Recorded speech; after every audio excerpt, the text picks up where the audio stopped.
Hi everyone, Tobias Teser here for Creative. In this video tutorial I'm going to show you how you can customize the project Energetic Titles. So we're here in After Effects, and first of all we need to open the project. So we go to File and hit Open Project. And you can see there are two project files. One is the pre-rendered version and one is the plugin version. So if you have optical flares by Video Copilot, then I recommend to use the plugin version. But since I think that more people will use the pre-rendered version, I will take this one for this tutorial. And click on Open, and it will load into After Effects. Now I will start with a quick overview. Down here in the timeline, you can see there's a composition, and that's exactly the preview you did see of this project. So if you want to have it just like the preview, then you can use this composition. And this is synced to the sound by the Succession. So really great sound. You could find a link in the readme.txt. If you look at the left here, you can see everything that is included in this project. So the first folder is Assets. There's the energy that's pre-rendered, and the logo placeholder.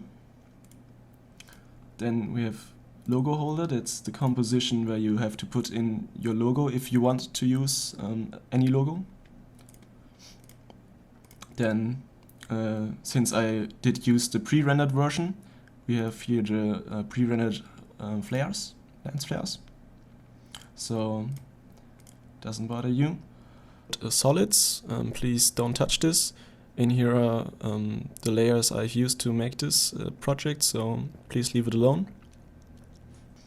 So, and scenes is the folder that is important for you. So let's open this. And you can see here are 25 scenes, and made from these scenes are everything you could see in the preview. So let's open one, and then click here in the timeline so that we place the cursor here. And you can see that's how the first scene looks like. So we have the first text, and it's now presented.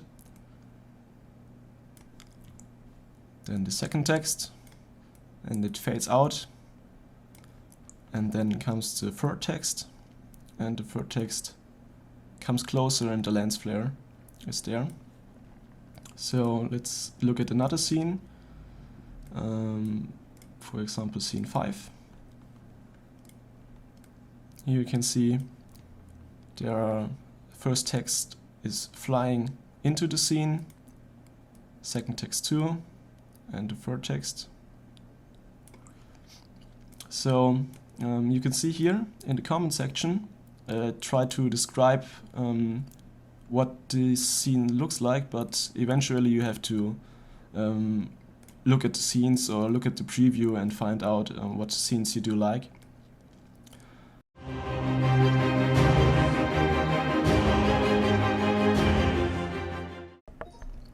Okay, now I will show you how you can replace the text with your own text and insert your logo. So again, I will just take any of these scenes. Let's say scene 4. Double click to open it. And again, I place the cursor here in the timeline. And what we see right here is text 1. And you can see if we look here down in the timeline, text 1 is visible for how long this bar is in the timeline. So you see here it fades away, and here we see the second text. Okay, so place the cursor so that you can see the first text, and all you have to do is double click on the name so you can see it's highlighted here in the preview, and then I recommend to use caps. So text 1, then text 2.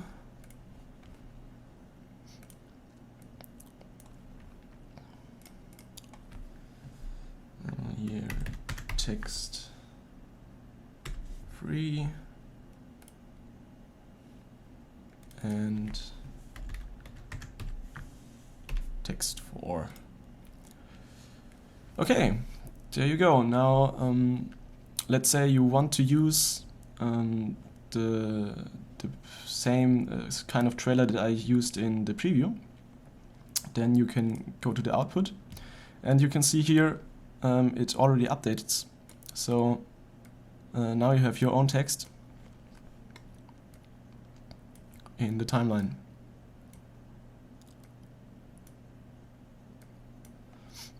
Okay, and you can do this for all other scenes, of course. So scene 6, exactly the same.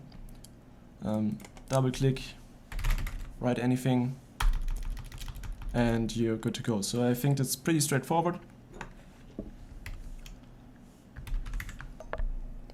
Okay, now let's change the logo. And for this we go to the folder logo holder and open the composition inside. Again, place the cursor in here. We see there is the logo placeholder. We can just select it and hit delete on the keyboard. And now you have to import your logo into After Effects. So go to File, Import, File. And let's see. I will take this logo here. And now you can see it's imported into the project window. And I can drag it down here so it's organized. And all you have to do is click and drag it into the timeline. So you can see it's way too big. So I hit S on the keyboard and this reveals the scale parameter. And just scale it down so that it's around the same size that the logo placeholder was. Now we can go to the last scene, scene 25. You see, this is the logo scene.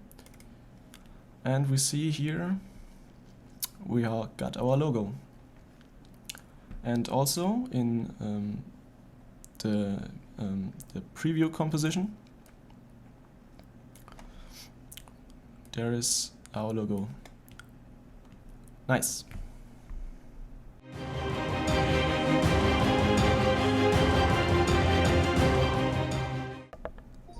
Okay, let's make our own trailer. So go to the output composition. By default it's already open in the timeline. And most probably you don't want the trailer to be as long as the one I did for the preview here. So let's start from scratch and build our own one. So select all scenes, and I'm holding down Shift, by the way. And make sure that you don't delete this controls layer, we need this later. Okay, and just hit delete, and now we have a blank composition. Okay, now we can start importing the scenes we want to have in our trailer. So let's say I want with fly in text at the beginning. So let's have a look at this one. Okay. This is, let's say I want that this is my trailer.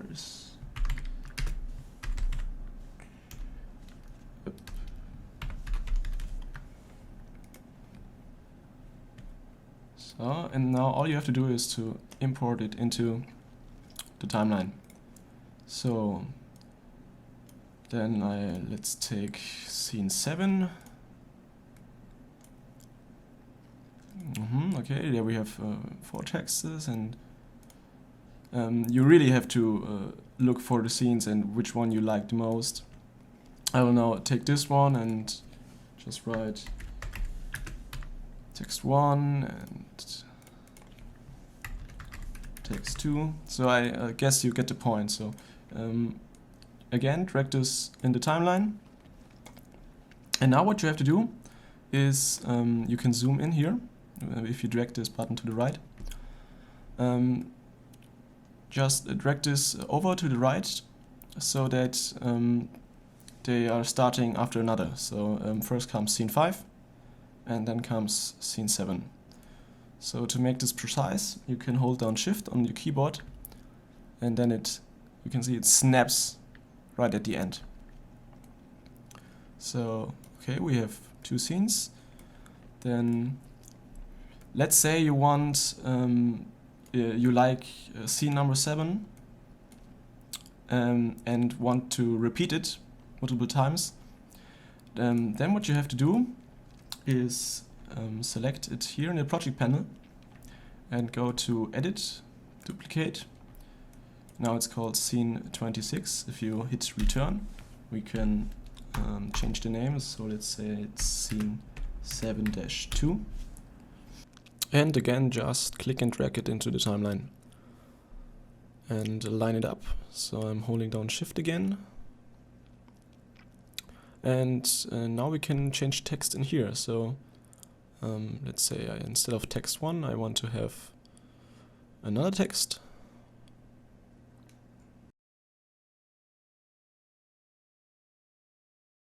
And so if you want, you can build your trailer out of one scene and only duplicate it several times.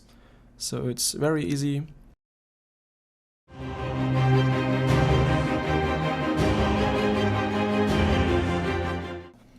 Okay, when you're finished with building your trailer, then you can change the colors. So for this, we need this controls layer here. So select it. And then go to the Effect Controls window. And if you don't have this window, then go to Window and Effect Controls. Okay, and in here we can first of all change the main color for the text. And right now this is blue. So let's change this to green. And you can see it updates automatically in the timeline. And this goes for all the texts. So every text is now green in every scene. Really convenient. And also the logo is green now. Okay, then what we also can change is the color of the lens flare. So if you want to change the colors, then it does look different in the pre-rendered version than in the plugin version. So this is the pre-rendered version. We have this free controls over the hue, the lightness, and the saturation. If you're using the plugin version, then you have a color picker like for the text. So pretty easy. Okay, now to change the hue, you just click and drag this to one side. So we have a nice green. And if you want to have it brighter, you see it's now too bright. And maybe crank up the saturation. You can play with this until it fits your needs. Okay, but let's say you want this scene to have green color and this scene here to have blue text. So what you can do is go to the one scene you want to have another color for and open it. And here you can see there is one layer called color, and highlight it. And also in the Effect Controls window you can see there's a checkbox use main color. So and if you don't want to use this, then uncheck this and you can see it's back to the default, it's blue. And let's say we want this to be red. So again we have a color picker here and we choose a red color. So you can see now we have red text. And the same goes for the flares. So here we have one layer called OF, that stands for optical flares. And here again use main color, don't use main color, and we can change the hue and the saturation all only for this scene.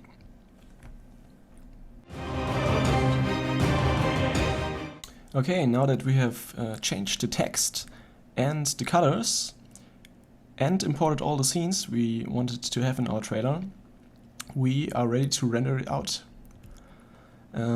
First of all, what you need to do is trim this composition down. So go to the end of your trailer, so go to your last scene and where you want to end it. So let's say I want to end it is after this scene is over. So I can select this and hit O on the keyboard, and then you can see the timeline cursor snaps to the end of this, and I will zoom in here so you can see it's now on the last frame. And what I can do now is hit N on the keyboard, and this trims down the work area. And now I can right click here and say trim comp to work area, and now we have trimmed the comp to the length of our trailer, just like we wanted. And now go to composition and add to render queue, and you can see a new tab opens in the timeline, and we have here our composition. It's called output, and we can change the settings now. So render settings should be best settings, that's the best quality. And what you might want to change is the output module, because by default it's set to lossless, and this will give you very large file sizes. So we open this module settings window, and I would recommend to go with QuickTime and use H264. Quality 80 is fine. And if you have imported any audio track into your timeline, then make sure to hit audio output. I don't have any audio, so I will leave this unchecked and hit OK. And then click here to set the output directory, hit save, and then just click render and wait for it to finish.